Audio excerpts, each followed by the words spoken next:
Anémie au cours de la maladie rénale chronique. Comme introduction, je dirais que c'est une complication fréquente au cours de la maladie rénale chronique. Elle apparaît précocement à partir d'un DFG inférieur à 60 ml minute par 1,73 m², d'où l'importance du dépistage assez précocement. Il faudra bien sûr éliminer toutes les autres causes d'anémie. Elle est définie par un taux d'hémoglobine inférieur à 13 g par décilitre chez l'homme, inférieur à 12 g par décilitre chez la femme. Et chez l'enfant, ça dépendra des tranches d'âge. Elle est normocytaire, normochrome à régénérative, mais peut être micro ou macrocytaire s'il y a un déficit vitaminique ou une carence martiale associée. Cette définition n'est valable que si le volume plasmatique total est normal. Si ce dernier est élevé, il faudra éliminer les fausses anémies, telles que les cas d'hémodilution, ou au contraire, s'il est bas, il pourra nous minimiser une anémie vraie. Comme intérêt de la question, l'anémie est constante au cours de l'insuffisance rénale chronique. Elle est multifactorielle, mais la cause principale est le déficit en érythropoïétine. Il faut savoir que depuis l'arrivée des agents stimulants d'érythropoïèse, ceci a révolutionné la prise en charge de nos malades.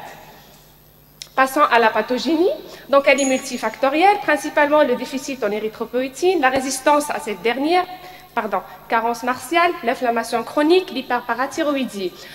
Un rappel sur l'érythropoïèse normale, tout débute au niveau de la moelle osseuse et ceci à partir des cellules souches pluripotentes qui vont se différencier à l'origine des proérythroblastes, suite à des mitoses l'érythroblaste et en dernier lieu les hématies. Le fer se fixe au niveau de ces érythroblastes, suite à une hypoxie, l'érythropoïétine, principalement sécrétée par le rein, va stimuler la différenciation des proérythroblastes. Rôle important de l'hepcidine qui inhibe l'absorption, le transport et la disponibilité du fer. Sans oublier les cytokines pro-inflammatoires, telles que l'interféron gamma qui stimule l'apoptose des proérythroblastes, la TNF-alpha et l'interleukine 6 qui stimulent l'hepcidine. Et nous pouvons avoir aussi un rôle dans la diminution de la production de cette érythropoïétine. Revenons sur l'hepcidine, qui est une hormone peptidique sécrétée par le foie. Son taux augmente surtout lorsqu'il y a une inflammation ou une insuffisance rénale chronique. Son rôle, c'est quoi? C'est de bloquer la mobilisation du fer du système réticulo-endothélial splénique, hépatique et duodénal. Ainsi, le fer ne pourra être utilisé au niveau de la moelle osseuse. Concernant la carence martiale, pourquoi parlons-on de carence martiale chez les patients atteints de maladies rénales chroniques?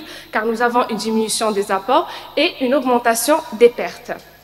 Concernant la clinique, on aura une diminution de la qualité de vie, des effets cardiovasculaires tels que l'hypertrophie ventriculaire gauche, une dyspnée d'effort et nous pouvons aussi avoir, bien sûr, ce qui nous intéresse nous en tant que néphrologues, une aggravation de la maladie rénale chronique. Quelles sont les investigations à faire? Selon les recommandations CADIGO, il faudra faire une numération formule sanguine complète, un dosage vitaminique, le taux des réticulocytes, le taux de saturation à la transférine, une ferritinémie et la CRP qui pourra nous refléter l'état inflammatoire de nos patients. Passons au chapitre principal de ma communication qui est le traitement. Pourquoi allons-nous traiter cette anémie? Pour améliorer la qualité de vie, diminuer l'hypertrophie ventriculaire gauche, minimiser l'hospitalisation et bien sûr diminuer la morbimortalité de nos patients. Nous avons 4 axes principaux. Donc, premièrement, la thérapie par le fer, l'érythropoïétine, une dialyse adéquate et un apport nutritionnel. Premièrement, la carence martiale qui est indiquée si nous avons une ferritinémie inférieure à 100 microgrammes par litre et une coefficient de saturation inférieure à 20%. Si ce patient est sous agent stimulant l'érythropoïétine, on devra avoir une ferritinémie inférieure à 200 microgrammes par litre et un coefficient de saturation à la transférine inférieur à 25%. Ce dépistage devra être fait 4 fois par an, si saignement ou si changement des apports martiaux. Quel fer allons-nous utiliser? Le fer oral ou le fer IV? Le fer oral est utilisé en première attention, mais ce qui limite son utilisation, c'est le fait qu'il y a une mauvaise absorption, nécessité de donner des doses élevées à l'origine de troubles de transit, d'où la mauvaise observance. Le fer injectable, il est utilisé si échec au traitement oral ou si nous avons une intolérance digestive. Les fers qui sont disponibles, donc on a l'hydroxyde ferrique saccharose, le carboxymaltose ferrique et le fer dextran. À quelle dose allons-nous l'utiliser? Il faudra calculer le déficit en fer total par cette formule qui est égale au poids corporel fois l'hémoglobine cible moins l'hémoglobine mesurée fois 2,4 plus les réserves en fer. J'attire votre attention, si le patient est en surcharge liquidienne, il faudra prendre le poids sec du patient. Ou si le patient est en surcharge pondérale, il faudra prendre le poids idéal, donc qui correspond à une IMC à 22,5. Les recommandations pour le traitement d'attaque est de 4 mg par kilo par semaine. Pour le traitement d'entretien est de 2 mg par kilo. Les cibles en fer, une ferritinémie aux environs de 500 microgrammes par litre et une coefficient de saturation à 30%. Comme toute molécule, nous avons des bénéfices principalement qui le fer injectable échappe à l'action de l'hepcidine et restaure précocement le stock en fer.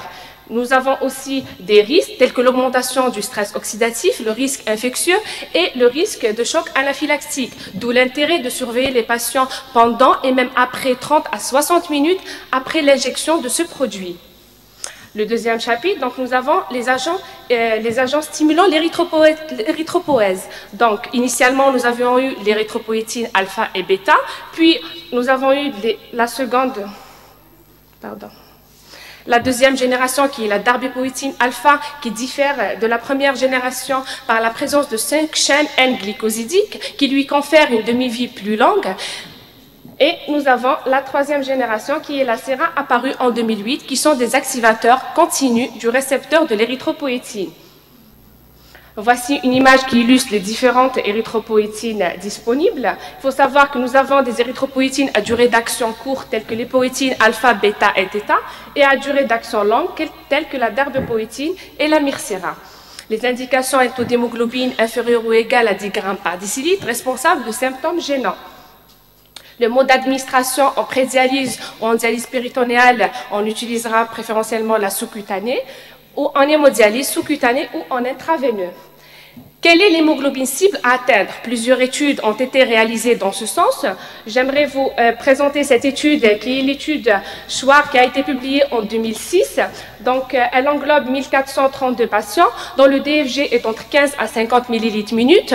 L'érythropoïétine utilisée est l'érythropoïétine alpha avec deux cibles. Une cible haute à 13,5 g par décilitre et une cible basse à 11,3 g par décilitre. Le critère principal composite est l'apparition de décès ou bien d'événements cardiovasculaires. Les résultats étaient les suivants. La survenue d'événements cardiovasculaires dans le groupe à hémoglobine élevée est supérieure au groupe à hémoglobine basse. Cette différenciation est significative. La deuxième étude est l'étude CREED, publiée aussi en 2006. C'est une étude multinationale, mais principalement européenne. Elle englobe 603 patients dont le DFG est entre 15 à 35 millilitres minute. Les poïétines utilisées et les poïétines bêta, toujours deux cibles, une cible haute et une cible basse, et le même critère composite primaire. Les résultats donc, concernant la correction complète en hémoglobine n'a pas réduit significativement l'incidence d'événements cardiovasculaires. Par contre, en revanche, concernant la qualité de vie, elle a été améliorée de manière significative pour le groupe à hémoglobine haute.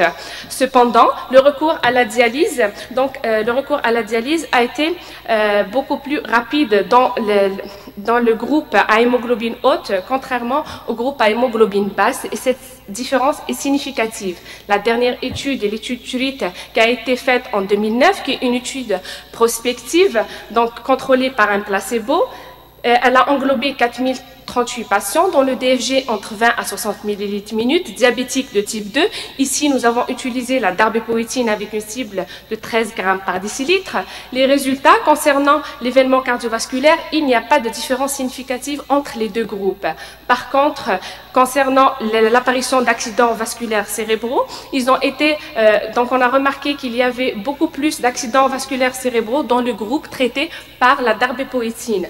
Donc, toutes les études faites n'ont pas montré davantage dans l'apparition d'événements cardiovasculaires ni la diminution de progression de l'insuffisance rénale chronique en ciblant des hémoglobines hautes, voire normalisation de cette hémoglobine. Ainsi, les Gazigo 2012 ont suggéré une hémoglobine cible entre 10 à 11,5 grammes par décilitre, hormis certaines exceptions. Par exemple, les patients en insuffisance respiratoire chronique, la cible est beaucoup plus élevée. Nous pouvons arriver jusqu'à 12 grammes par décilitre. Cette hémoglobine cible est à atteindre progressivement en augmentant d'1 gramme par décilitre par mois. Au-delà, nous pouvons avoir un risque cardiovasculaire, des AVC, thrombose de Fave et il n'y a pas d'amélioration de la qualité de vie. Comment atteindre et maintenir ce taux d'hémoglobine? Nous avons une phase d'attaque. Pour l'époétine alpha, c'est de 150 unités par kilo par semaine. Pour l'époétine bêta, c'est environ 120 unités par kilo par semaine. Pour la darbépoétine, 0,45 microgrammes par kilo par semaine, et pour la Mircera, c'est de 1,2 microgrammes par kilo par mois. La phase d'entretien, il faut savoir qu'il ne faudra pas dépasser pour l'époétine alpha 300 unités par kilo par semaine, et pour l'époétine bêta, 720 unités par kilo par semaine, selon la Haute Autorité de Santé 2013. Concernant la darbépoétine et la Mircera, ceci n'a pas été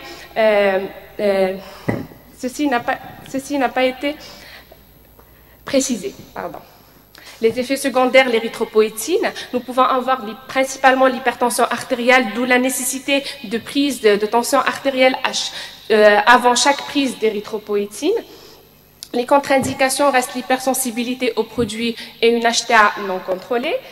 Nous pouvons avoir une résistance aux agents stimulant l'érythropoïétine qui est définie par l'impossibilité d'atteindre l'hémoglobine cible malgré l'utilisation de 300 unités par kilo par semaine pour l'époétine et de 1,5 microgrammes par kilo par semaine pour la darbépoétine pendant une durée d'1 mois de traitement d'attaque. Les causes de résistance sont multiples, la carence martiale, l'hyperparathyroïdie à l'origine de fibrose médulaire et donc diminution des cellules souches.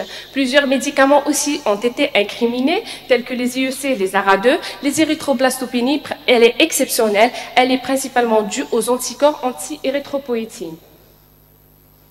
Autre traitement de l'anémie de la maladie rénale chronique, donc il faudra optimiser la dialyse, avoir un dialysat bactériologique, améliorer la qualité bactériologique du dialysat. L'utilisation de la vitamine E est nécessaire pour diminuer le stress oxydatif. La vitamine C afin de faciliter la mobilisation du fer du système réticulo-endothélial. Pour la vitamine B12 et les folates, s'il y a un déficit, améliorer l'état nutritionnel de nos patients. Concernant les androgènes, c'est quoi leur action? Ils stimulent la différenciation des cellules souches et potentialisent l'action de l'érythropoïétine, qu'elle soit endogène ou exogène. J'attire votre attention sur les transfusions sanguines qu'il faudra éviter, sauf dans le cadre de l'urgence. Pourquoi? Parce qu'il y a un risque de surcharge en fer et l'immunisation de nos patients. Voici une plaque qui résume la prise en charge de l'anémie au cours de l'insuffisance rénale chronique. Dans le premier cas, lorsqu'on a une hémoglobine inférieure à 10 grammes par litre et qu'elle soit à régénérative, dosage et substitution en vitamines, faire un bilan martial. Si le bilan martial est correct, discuter l'utilisation d'érythropoïétine. Dans le deuxième cas de figure, lorsqu'on a une hémoglobine entre 10 à 12 grammes par litre et qu'elle soit régénérative, il faudra investiguer dans le sens d'anémie spoliative ou régénérative, hémolytique, pardon. Dans le cadre où, si on est devant une anémie à régénérative, toujours doser et substituer en dosage en vitamines, faire un bilan martial. Si nous avons un déficit, une carence martiale, il faudra d'abord administrer le fer, puis discuter éventuelle érythropoïétine si nous voulons augmenter le taux d'hémoglobine. Dans le dernier cas, lorsqu'on est devant une hémoglobine supérieure à 12 grammes par décilitre, il faudra répéter les dépistages. Une fois par an si on est dans le stade 3, 2 fois par an si on est devant un stade 4 ou 4 fois par an si on est devant le stade 5 ou chez les patients hémodialysés. Je termine ma présentation par les nouvelles perspectives thérapeutiques. Premièrement, c'est les agonistes en érythropoïétine, qui est un peptide sans analogie structurelle en érythropoïétine. Ce peptide a été approuvé aux États-Unis par la Food and Drug Administration dans le cas des patients qui présentent une aplasie érythrocytaire due aux anticorps anti-érythropoïétine. Deuxièmement, nous avons les inhibiteurs de la propylhydroxylase, qui est un enzyme en présence de l'oxygène, va inactiver l'hypoxie inductable factor. Ainsi, si en inhibant cette enzyme, nous avons une activation du promoteur du gène de l'érythropoïétine et donc l'augmentation de ce dernier. Dernièrement, donc en dernier lieu, les antagonistes à l'hepcidine, comme vous le savez, la ferroportine est la protéine qui permet la mobilisation du fer des macrophages. L'hepcidine, au contraire, l'inhibe. Ainsi, si l'on utilisant des antagonistes à l'hepcidine, nous pourrons mobiliser ce fer du système réticulo-endothélial. Comme conclusion, l'anémie de la maladie rénale chronique apparaît précocement à partir d'un DFG inférieur à 60 ml/min. Les causes principales restent le déficit en érythropoïétine et la résistance à son action. Cette résistance principalement due à l'état inflammatoire de nos patients, donc le rôle important de l'hepcidine. Notre prise en charge, en premier lieu, ce sera de corriger la carence martiale si elle existe, débuter les agents stimulant l'érythropoïétine et, si possible, éliminer tous les facteurs de résistance de cette érythropoïétine. Je vous